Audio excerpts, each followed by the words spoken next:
Broadcasting from the Civic Cypress Studios, welcome to the QR Code, where we share perspective, seek understanding, and shape outcomes. I'm your host, Ramses Ja. He is your host. I just work here. But my name is Q Ward. And that's my guy. That's my brother right there. We want you to stick around because we have a lot to talk about. We always have a lot to talk about, but I think that this is going to be one of our more educational episodes. For the most part, we have a few things we want to discuss that have to do with how things look to us in terms of politics. So we're going to be asking, I think, a really important question. Would Jesus be a Republican? Obviously Christianity is associated very closely with the right, and we're going to examine that critically. We're also going to ask ourselves why certain foods are associated with racism. This is something that has come up recently in our world, and a lot of people don't know the origin stories of a lot of things like that. So we're going to get into the weeds there. Q's got a couple of stories he wants to share. One of them is on capitalism and sports and the intersection of those two elements. And then I think we're going to start off with something that we feel we should share with you, and that's kind of the origin story of this very show, sort of the primordial ooze, what prompted this, and hopefully give you a little bit more insight if you're just coming to the table in terms of who we are and why we felt this was a pertinent and relevant addition to your airwaves and to your downloads, depending on which format you use to consume this content. So for longtime listeners, this might be a reintroduction, but for folks just coming to the table, this would be our introduction. But before we actually start, it is time, as always, for our Feel Good feature. And today's Feel Good feature comes from thoughtco.com. Black women are the most educated demographic in America. And my hope is that this flies in the face of those anti-DEI folks, those didn't earn it people and all that sort of stuff. Anyway, here we go. American women have had to fight for their right to an education. Well into the 20th century, women were discouraged from pursuing higher education as it was a popular notion that too much education would make a woman unfit for marriage. Women of color and poor women also experienced other structural impediments to their education for much of the nation's history that made it less likely for them to pursue education. However, times have certainly changed. In fact, since 1981, more women than men have been earning college degrees. Furthermore, these days, women outnumber men on many college campuses, making up 57% of college students. As a college professor at a large land-grant university, folks notice that many more women than men are in the classes. Things have also changed for women of color, particularly for those from historically underrepresented minorities. As legalized discrimination has given way to more opportunities, women of color have become more educated. While there is certainly room for improvement, Black, Latina, and Native American women are continuing to make their way onto college campuses in increasingly larger numbers. Indeed, some studies show that Black women are the most educated demographic in America. And I want to share a couple things with you just to take it away with you, because this does actually feel good. Black women earn more college degrees than any other race gender group in the United States. Despite their education, Black women earn less money than white men and face pay inequality. So people that are concerned about equality, the people that would don't like the equity in DEI and want that to be equality, they should also keep that same energy right here, where Black women earn less money than white men and face pay inequalities. And then finally, the quality of life for Black women is affected by low pay and health disparities. So food for thought. All right. Q, you are my brother. I mean, that feels a little thin because it feels like you're so much more than that. I guess I will start. I'm going to kind of fast forward through, you and I getting to know each other and really get to the part where, the show comes from and sort of the why. So Q and I, we met each other. He moved to, the city where I lived, and he was, a popular person. And he was kind of doing his work thing and whatever. And I felt like, okay, well, in Phoenix, there's not a lot of support. There's not a lot of eyes on younger Black folks that are trying to do something. It's just not that way. It's too small of a city and it's very conservative in their views. And so very cliquey. And I was at a position where I was on the radio. I was kind of doing my thing. So everybody that I could help out, not just black men, but Latinas and Asian folks and people that weren't a part of the sort of the makeup that I saw kind of making everything work. If I was in a position to prop someone up, I did. And Q was no exception. So I was able to write a letter for his company where he worked. It was like a wine and spirits company. And just let them know, hey, this guy's out here doing a fantastic job on behalf of the radio station. We love working with him. We think he's great. We would only like to work with him moving forward. And, thank you for your business, that sort of thing. And from that, a friendship formed. And we soon realized that it was more than a friendship because Q had a lot of talents that I felt could be developed if I took the time and just kind of poured into him and helped him to realize that. I'm sure you knew that you had a lot of talents too. Anyway, we're going through the fast version of the story, but we got to a point where Q became a DJ. We got to a point where Q got on the radio and helped me with a show, and then we got to the point where Q had his own ideas for shows because he was a more tenured broadcaster, and we developed programming together. Well, around the beginning parts of 2020, we ended up having to take a road trip. He had bought a car. It's important to the story. It was a Porsche. He bought a car in Florida, and he asked, "Hey, you want to come on this journey with me, and we can drive the car back together, so that way I don't have to drive by myself." Excuse me. And I'm like, "Okay, yeah, let's do it." We get to Florida, and you got to understand kind of the racial reckoning that was taking place and about to take place in the country. And, two black men driving a fancy car back to, across the length of the United States at that time was, I don't think that we really expected to run into any trouble on that journey, but we did. But before we ran into trouble, Q kind of at that time started introducing me to podcasts. I was a longtime broadcaster, and so I was just accustomed to radio.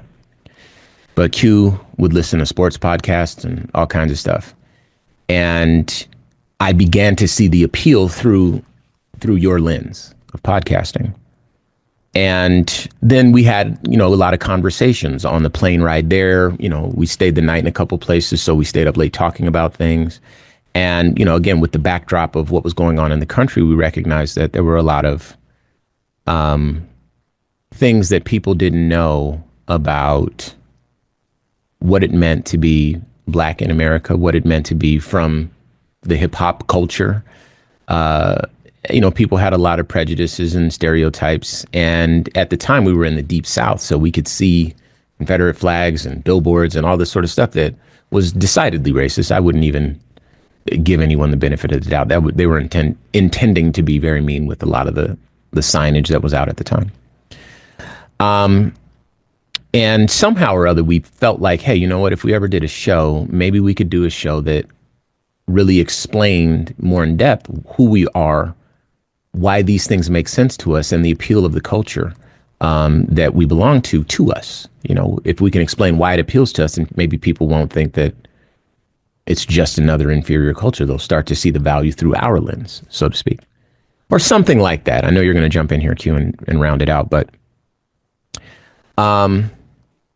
the short version of the story is that ended up becoming our kind of signature show, our widely syndicated program called Civic Cypher.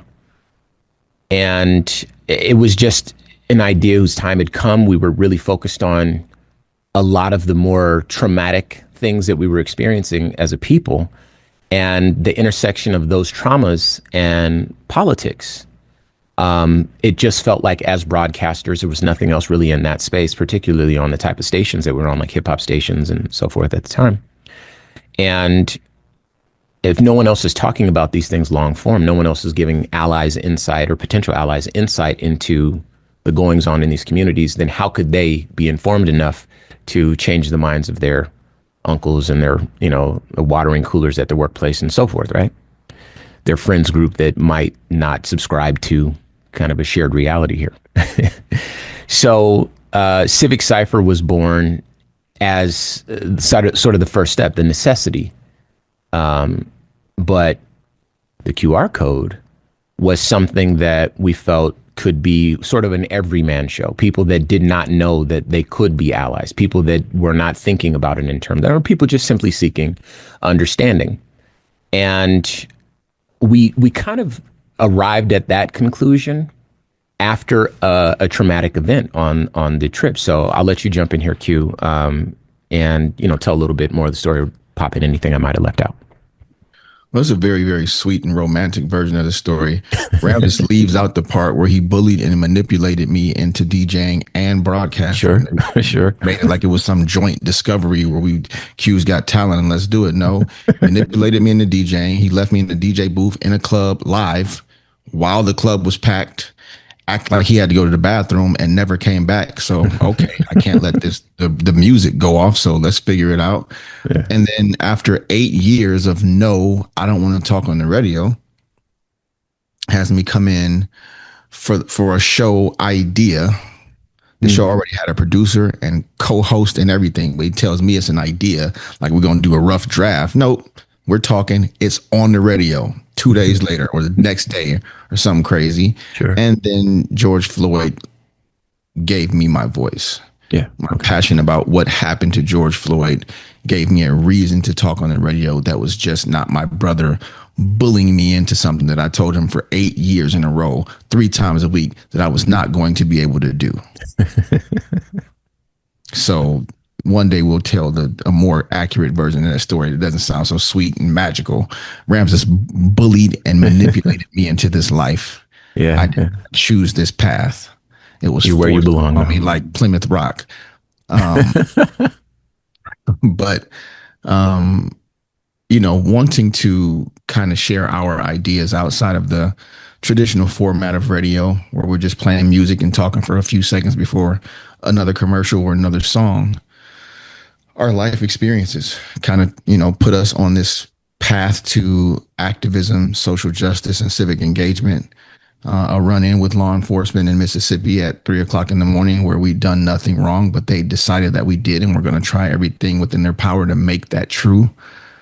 Getting on Facebook Live as that happened, Ramses's phone dying and scaring everyone that we know and love that was tuned into the live, thinking something really bad had happened to us.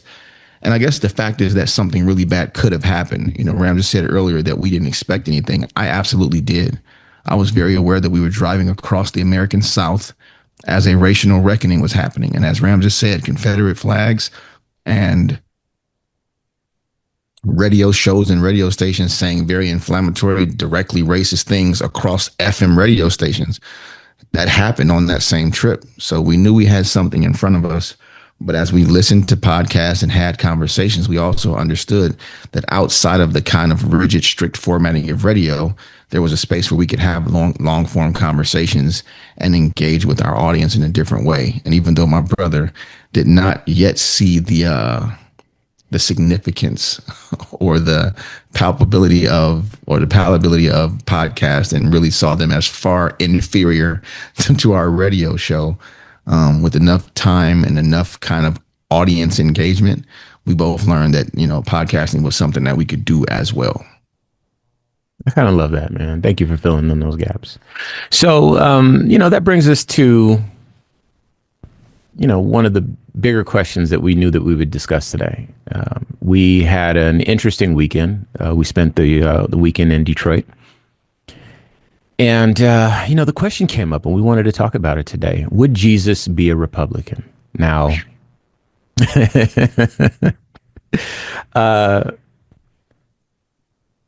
the crazy thing is that there's a lot of folks who are religious conservatives, right? They are evangelicals. They are, who knows? And they have co-opted the idea and the figure of Jesus and the Bible and God to their side. their political side. And I have not found how they are able to justify that. And I see that they do, but they often ignore the shortcuts that they have to take or the intellectual dishonesty associated with the positions of the party that they vote for, right? And that at the same time, I have to bear in mind that, I'm the benefit of the doubt person, so Q will probably correct me here. But these are often, if I had to guess, well-intentioned, well-meaning folks, right? So, like morally, it's tough to reconcile those two things. Now, Q, I see your face, and I know you're going to jump in. I will say this, that it was Christian people that enslaved us and our ancestors, us meaning black people, not me and Q literally, of course. And they used the Bible to justify that. They used Jesus to justify. They used all that to justify it, right? So morality only exists insofar as, their interpretation of the Bible for their purposes, exists, But I'm sure there were people back then that when they went home at night, they felt good about themselves. They had found a justification for what it is they were doing, how they felt, and they picked out the parts of the Bible that worked, right? In order to help them kind of stand on that moral ground, if you will. But if an alien came from another planet that had no idea who Jesus was, or Republicans or Democrats or black people, or white people, none of that stuff, right? It was of no significance to them. And an alien was to learn about Jesus, Christianity. And you ask this alien, okay, does Jesus belong to this political party or to that political party? I would imagine that the alien would say, well, clearly this alien belongs to the Democratic political party because this is the party of X, Y, and Z. And I'll make the X, Y, Z live, and then Q, you jump in here. Okay, so I'm going to read stuff from the Bible. This isn't journalistically credible sources. This isn't, I've done the research. No, this is from the Bible, the actual Bible. Okay. Heal the sick who are there and tell them the kingdom of God has come near to you. Luke 10:9. If among you one of your brothers should become poor in any of your towns within your land that the Lord your God is giving you, you shall not harden your heart or shut your hand against your poor brother. Deuteronomy 15:7. Where there is no vision, the people perish, but happy is he who keeps the law. Proverbs 29:18. No one can serve two masters, for either he will hate the one and love the other, or he will be devoted to the one and despise the other. You cannot serve God and money. Matthew 6:24. It's for the fiscal conservatives. Do not oppress a foreigner. You yourselves know how it feels to be foreigners, because you were foreign in Egypt. Exodus 23:9.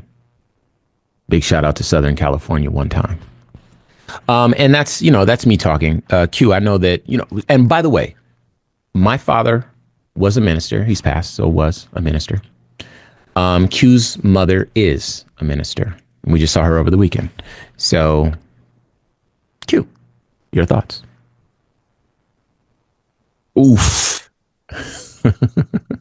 This is one of those things that for you and I has always cut really, really deep because of our backgrounds and our upbringing. The sons of pastors, ministers, and spending 6 days a week in church as children and being very, very studied on the book. That way.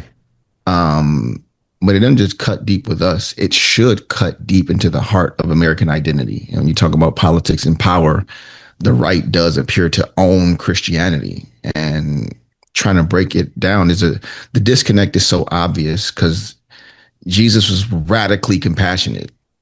Like, seek out and help everyone that has less than you and make a way for them and all of this. And the right is extremely the opposite of that. Mm-hmm. Well, claiming loudly to follow Jesus, right? So, there's the deliberate branding that we saw the right do. And I think they took advantage of their own language, right? The separation of church and state was once a thing. Mm-hmm. So progressive liberal people separated church and state. So since they separated, the church was just there for someone else to own it. Okay, since you guys have separated yourselves, separate church and state, we'll combine church and state and use it as a marketing gimmick to persuade people to vote for us. So proudly and loudly proclaiming Jesus in the church while making decisions that are very obviously anti-Jesus. Well, they're the ones saying Jesus out loud, so we're just going to go with them, right? And then they use that power of religion, because religion is a faith-based thing. It is not a purely science or logic-based thing. So you didn't have to use statistics to justify those beliefs or those decisions. So if you want to stoke fear about gay rights or abortions or a woman's autonomy or immigration or racial equality, we're defending Christian America against moral decay, right? You position it that way, and then a Christian feels compelled to follow you. So it's less about scripture and becomes more about, maintaining control, right? White Christian nationalisms just call themselves Christianity, even though nothing that they say out loud is about Jesus or his teachings, right? They just defend whiteness and patriarchy and power. So it's like, the brown-skinned Jesus who flipped tables in the temple, they've replaced him with a white man and somehow combined him with guns. So watch this. It's a really strange marriage happening in front of us. Mm-hmm. And the left is kind of silent about it because, again, the left has really hung on to the idea of the separation of church and state and being just Christians in action, right? If one person may be hungry over there, let's feed everyone. Mm-hmm. In action, like Jesus would have done, while the right does the exact opposite. But when they speak out loud, we're the evangelicals, we're the Christians, we're saving America from moral decay and from all these groups that they've othered and made the enemy of Christianity. So I want to make that part that you said live, when you said the right does the opposite. The right says, if one of those people over there isn't actually hungry and they might be taking advantage of this, then let's shunt the whole program. Don't feed anybody, because one of those folks might take advantage. Yeah, I get that. That feels very thin when it butts up against their religious identity or what it should be. Right? Gandhi famously said, "I like your Christ. I don't like your Christians. They are so unlike your Christ." Right? It makes all the sense in the world, man. Jesus says, "Love your neighbor." The right says, "Build that wall." Crazy. Craziest thing ever, man. So dig this. There are folks who, so let's say a vote means your wish of how the world you want to be, right? The world you want to live in. We're in agreement that all racists, all Ku Klux Klansmen, all Nazis, they all vote one way because that's the world they want to live in, right? All Republicans are in line with those folks, voting that same way. And if that moral conundrum isn't enough, what we're talking about now suggests that those people all think that Jesus would also be in that line because Jesus wants that same world. And that's the part that no one can say anything back to me that is meaningful or justifies that at all. And it's just heartbreaking. Now, I don't mean to just beat up on one group.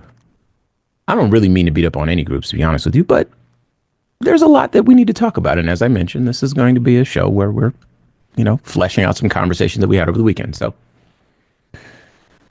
Cubans better do better. Now, I want to say a couple things before I get into these weeds. First thing, I am part Cuban. Okay. In the studio here, I have the Cuban flag, on Puerto Rican Day parades. I'll put on a Cuban shirt and go out and hang out with folks. But I'll be very honest. I don't live the life of a Cuban person, right? I knew a little bit of stuff from a long time ago from my grandma, and that's really it. But I would not be here if it weren't for Cuban people. Okay. And that gives me a little bit of grounds to say a little bit. So I'm going to say a little bit because I've regarded Cuban people in my heart a certain way that I think you can only do that if you have like a biological ties to the island. Okay. And, for Cuban people, the election, which turned, and it's not just this past election, going back, all the way back. The ICE raids that were happening under every administration. These are things that don't really hit Cubans who are largely based in, Florida and, the Southeast. The same way that it might hit other Latinos, however, they're all grouped inside of the same group, right? Even though they're different cultures, they just kind of have a common language and were conquered by Spain, I suppose. They have a common history, at least in that regard. So I'm going to share a little bit from cybercuba.com. Before I get there, this is just a little fun fact to help you frame this conversation. So there are almost 38.5 million Mexican Americans, over 5.5 million Puerto Ricans, and 2.6 million Cuban Americans in the mainland United States. Okay. So 2.6 million Cubans, almost twice as much Puerto Ricans, and 38.5 million Mexican Americans. Okay. Now, I'll read from cybercuba.com. According to electoral data and surveys conducted after the 2024 elections, Cuban Americans voted 58% for Trump, while only 40% supported Harris. Now, there's some polls that suggested it was a little higher, but this appears to be the most accurate. So we're going with that. All right. In the recent elections in the United States, Cuban American voters emerged as the only Hispanic demographic group that showed majority support for Donald Trump, while the rest of the Latino groups largely supported Kamala Harris. This pattern has been observed before, but this figure highlights the persistence of a political preference among Cuban Americans that distinguishes them from other Latin American groups, as reported on social media by the conservative platform AF Post. Mexicans and Puerto Ricans showed significant support for the Democratic candidate. Among voters of Mexican descent, Harris received 62% of support compared to 33% for Trump, while Puerto Ricans leaned 59% toward Harris and 37% to Trump. Other Hispanic groups, including those from Central and South America, also largely aligned with Harris. Cuban Americans represent a minority within the Hispanic population of the United States, with 2.6 million individuals, which accounts for less than 1% of the country's total population. Okay. So not necessarily the numbers, although there's an argument that the voter turnout rate is slightly higher than Latinos in general when it comes to Cubans. It's slightly higher when it comes to Republicans relative to Democrats as well. But it's really the percentage here. And do you remember, Q, seeing all those concerts that took place about, the Donald Trump, the Latinos for Trump, all that sort of stuff? A lot of that stuff took place in Miami and in Florida. And those were Cuban people behind those efforts, right? Yes, sir. And I think that because I don't want to say to Cuban people, you better do better for my sake. OK, because, again, I don't live the life of a Cuban person. I would not profess to. I just kind of have a slight connection to the community. So I pay attention when I see the word Cuban. I notice when I see the flag out in the real world. Right. But I think that there's a disconnect, perhaps, with how Cubans regard themselves, even among Latinos. It might be the case that Cuban people feel less Latino than, let's say, Mexican people. They've distanced themselves from Cubanness. They've kept the name and the flag and parts of the culture, but the history and the roots of where they come from. I think there might be a distancing that has taken place there. And to be fair, some people might not have loved communism, socialism, whatever. Might not have loved Castro or whatever the leadership looked like on the island. People have probably heard horror stories, etc. But in this land, their votes affect Latinos in ways that maybe they have not considered. And I think that just kind of the climate of the country compels me to ask my Cuban brothers and sisters to pay attention and maybe even do a little bit better.